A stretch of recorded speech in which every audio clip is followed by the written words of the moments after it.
Well, let's now talk to the discrimination lawyer, Robin Moira White, because, Robin, this change to the Equality Act, some people are saying this is just clarification, others are saying this would legalise a form of discrimination.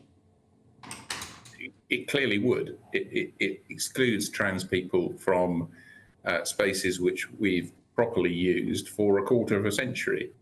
And it's solving a non-existent problem. Is that so?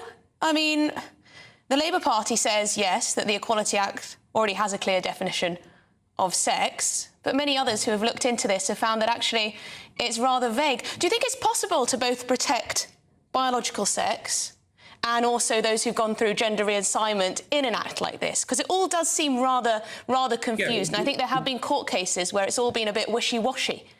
Well, we have exactly that protection at the moment. So in sports, for example, if you can show that a trans person has an unfair advantage, or it's unsafe to have a trans person playing with non-trans members of the gender in which they identify, then you can exclude the trans person if you've good reason for doing it.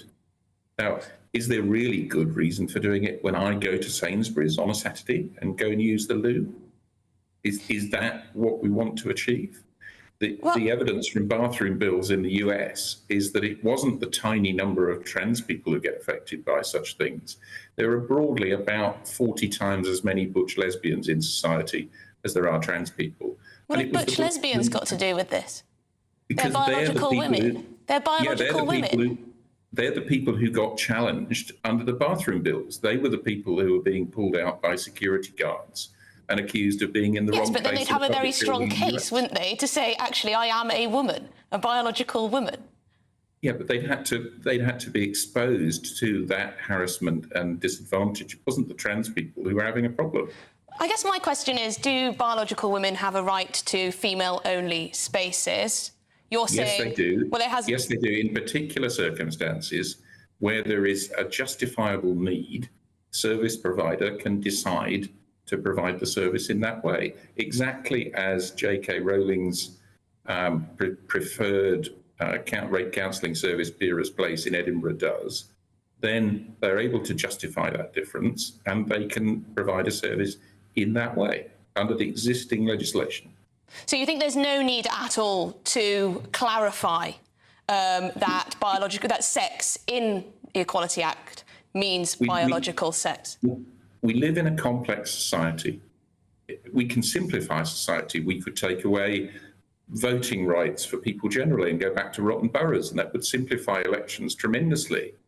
But we don't do that. We recognise that people have rights across society, and our laws reflect the complexity of society. What do you say to the case that this is simply returning a situation to a lack of government interference? And it's very unlikely that there will be many businesses that decide to turn away customers, and leaving it to being the choice of the individual businesses or services rather than the choice of the central government might not actually change all that much. Well, would we be proposing to take away the protection for gay people or black people and leave it to business generally? No, of course not. Well, I mean, it's a question. Some people might suggest that you don't need government to protect because society might be generous enough and the market might provide a sort of rational response whereby if you're turning away customers, you're not running a good business. I'm sorry to say, 30 years of working as a discrimination barrister only convinces me that the protections that people have, that women have, that people of colour have, are essential in our society for protecting individual people. OK, well, thank you very much indeed for your time. Robin Moira White, discrimination lawyer, thank you very much. No, interesting stuff. Still confused. Coming up...